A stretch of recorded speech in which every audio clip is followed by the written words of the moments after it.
So it went from what would work out to be sort of a vacation for both my husband and me is turning into my husband's going on vacation and I'm on lockdown for 9 days.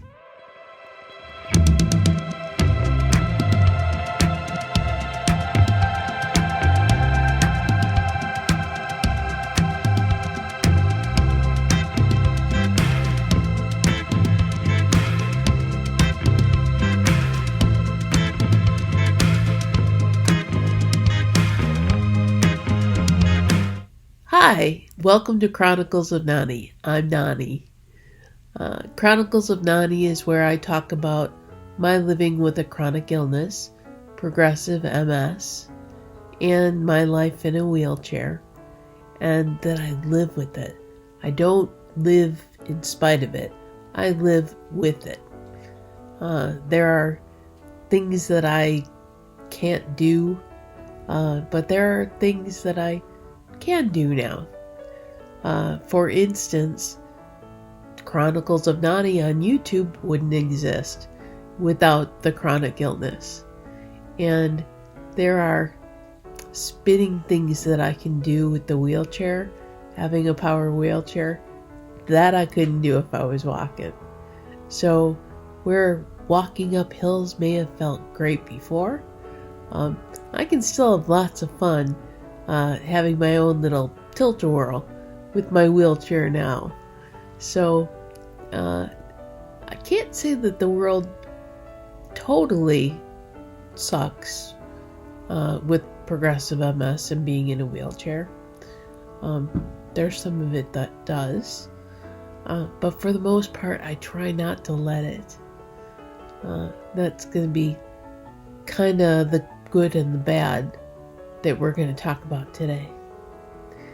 But if you think that you might be interested in hearing how to do the best you can at making the good out of things that are bad, this is a good place to be. Subscribe. Hit that subscribe button, and so that you don't miss any of the Chronicles of Nani vlogs, because most of them are pretty good. They're informative. Sometimes they're just, let's step away and let it be entertaining. And that's important too. Sometimes you gotta just forget about your chronic illness and what you're dealing with. Today is not really that day. First, I wanted to introduce you something new that you don't think about with cyber coffee shops.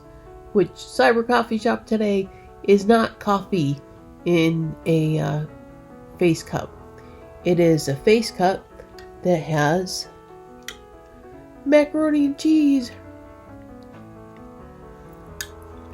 Because sometimes macaroni and cheese is a nice, calming, it's a comfort food for me. And you can always get comfort foods or happy munchies at the Cyber Cafe as well. So enjoy whatever you're drinking, whatever you're munching on. The face cups I bought years and years and years ago. There were 4 different ones at a dollar store. So I bought all 4 of them for $1. My mom was shopping with me, and she bought 4 of them for $1. $1 a piece, so it was $4 total. And when Grandma saw them, she said, "Oh, I want some of those for me." We took her back to the same dollar store, and they still had one of each of all 4 of the face cups, so she got a set of them. I now have 3 of them left because I did break one of them. But I also have 2 full sets in my storage, Grandma's and Mom's. And I figure when I eventually find them, they're going to go to my nieces, because that's how long ago we got these cups. My nieces were like 3 or 4 years old when we got the cups, and they love those cups for soup or anything that they were eating out of the cup, cereal. We would put the carrots in the cups and we would sit and watch TV with carrots and in the cups, and they just love the face cups. So girls, if you're watching, in my storage there are 2 more sets of those, Grams and Grammys, and those are yours. And I'm not even sure which one I broke, but I have since then found on eBay face cups with the exact same types of face cups. They're $13 a piece now. The cups that I bought for $1 each are $13 to replace. And I did replace a couple of the larger ones, and I replaced a few slightly smaller ones because those are very easy for me to eat out of now. What we're going to talk about today is home health care. That's something that's very real for someone with chronic illness of any sort, that you need some sort of help at home. If you're in a wheelchair, you need some sort of help. I have, since I'm not able to walk at all, I can't even stand up out of my recliner and pivot to sit in my wheelchair. I have to actually be lifted and put in a wheelchair. My husband does do this. Sometimes not real happy about doing it, but he will do it.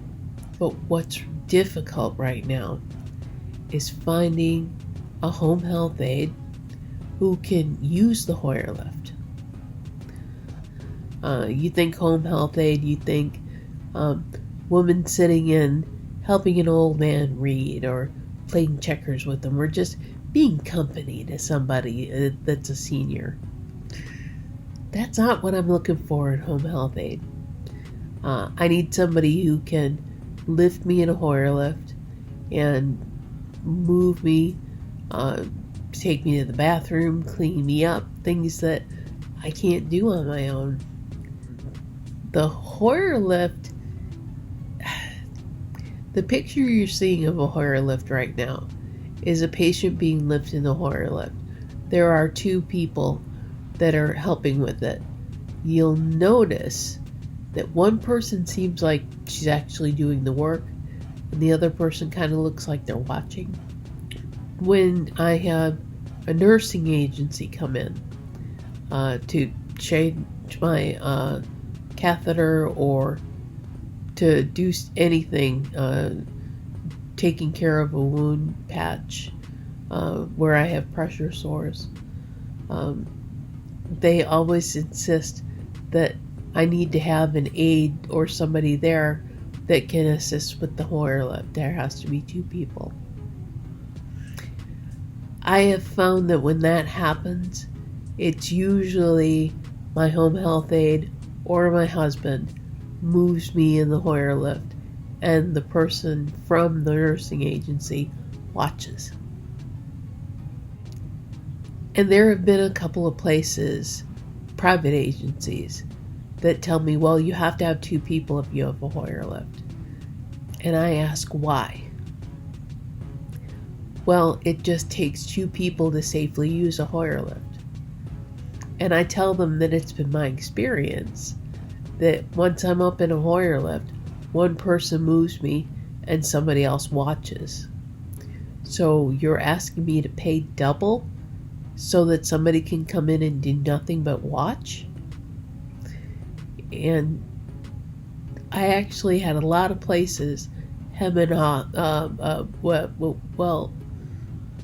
We just always, for a Hoyer lift, there has to be a second person there. First off, no, there does not. I've had plenty of home health aides that have been able to pick me up and move me in the Hoyer lift without a problem. So the entire thought that there has to be 2 people is, and I've asked, so what's the other person there for? Well, to help. There's one time that two people tried to move me in the Hoyer lift. It's the only time that I've almost fallen. So I frankly asked, is it one person to push it and the other person to watch, so that if it did fall, which it never has, they can do what? Call 911? Unless I'm unconscious, I can yell at my phone and have my phone do that. So there are some places that said, okay, well, we'll see if there's somebody that can do the Hoyer lift on their own. But still, private agencies are the way to go, because private agencies, ideally, if somebody has car problems, if somebody, for whatever reason, sick child, something like that, or they could be sick themselves, can't make it in, then the agency can call, say, you know what, so-and-so can't make it in, but we've got somebody else that can come in. You haven't met her, but she does work with Hoyer lifts. And I say, okay, but she'll be an hour later. That's fine. It still gets me the care that I need. If you don't go through a private agency and you go through solo contractors, care.com is the worst place, because I have interviewed a few people at care.com who honestly, yes, I can do all this stuff, but I want 40 hours a week and I want $35 an hour, because that's what you're willing to pay for an agency. Why wouldn't you pay it directly to me? And because the agency is insured and the agency is bonded, and the agency, if you can't make it, will replace you, which you can't do if I'm hiring just you and you're not insured and you're not bonded. So agency a lot better, but agencies are having a harder time getting qualified people to stay on board with them, because, like I said, overworked and the really qualified ones, they just don't get paid enough to stick with it. It's not enough to live on. I lost one of my aides who did really well because she was almost in tears seeing her first paycheck. And she didn't return to work after that.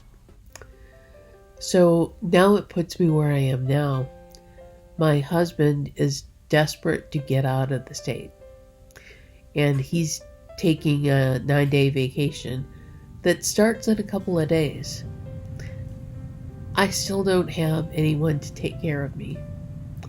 My father has graciously, and I'm looking forward to it, taken the 9 days that he's going to be gone off work, and he's going to come stay with me. So I just need somebody that can come in for a few hours each day and move me around with the Hoyer lift to get me to the bed or the bathroom or to the wheelchair or wherever I need to go, and eventually get me back in the recliner. If I don't have somebody to do that, my father, who's got knee and hip problems, isn't physically capable of doing that, of moving me in the machinery. And when you think about it, I can really exist at home if an aide can come in and help me out. I don't need to go someplace else. But that's what we're looking at. Respite care is my husband sends me someplace else. Me having to pack up stuff that I'm taking with me and staying in a home for a week. It's a week of no cats, no visitors, no privacy. So I'd get my dad here all the time, and a friend visiting, and I get to spend time with the cats, and I get to do my writing, and I get to do phone calls. And instead, I'll be in a place where I'll never have alone time, I won't have any privacy, and I won't have any company. So it went from what would work out to be sort of a vacation for both my husband and me is turning into my husband's going on vacation and I'm on lockdown for 9 days. I'm looking at a pretty scary week in front of me. I also need to let you know ahead of time that there may not be a Chronicles of Nani next week. Because if I have no privacy, there's no way I'm recording. I also have to figure out what and how I'm going to pack things for 9 days. So it's a daunting and scary time in front of me. But this is something that's realistic. If you have a chronic illness, if you're in a wheelchair, if you don't have somebody who can come to your home and help you, if you don't have somebody who lives with you and can help you, you have to have that. There are just things that you can't do on your own anymore, and you have to have the help available. Because if it's not available, you end up in less than amicable circumstances. The entire thought that I'm going to be without therapy for a week and that I'm going to be 9 days not seeing any of my cats and without company, and yet at the same time not having any privacy whatsoever. It's scary. And I'm still desperately looking for an agency or any place that can send somebody in that can run a Hoyer lift for 3-4 hours. And I don't care what time of day. My dad is going to be here the whole time, so they can come here at any time. I just need to find some place that can send me help so I don't have to be put away. Because being in a home, if I don't have a reason to be there, it is scary to me. Because it's sort of like this is what the end could be like. That's a negative way of looking at it. I'm not usually a negative person, but I'm scared right now. And I also have company right now. For any of you who have wanted to meet Casey in person, and Casey wants to check out the last of the macaroni and cheese. So at that point, I guess I will finish this by saying that, yeah, sometimes I cheat with cute cats in the videos. And today is one of those days. So hopefully I will come up with something this weekend. And I will see you next week. We'll see. If there's not something new next week, I will do something new the next week. Something even better new. With or without the cheating cats. Remember, Chronicles of Nani, you can join me for a cup of coffee or macaroni and cheese anytime, 24/7 when it's on YouTube. It's always available. You can share coffee with me anytime.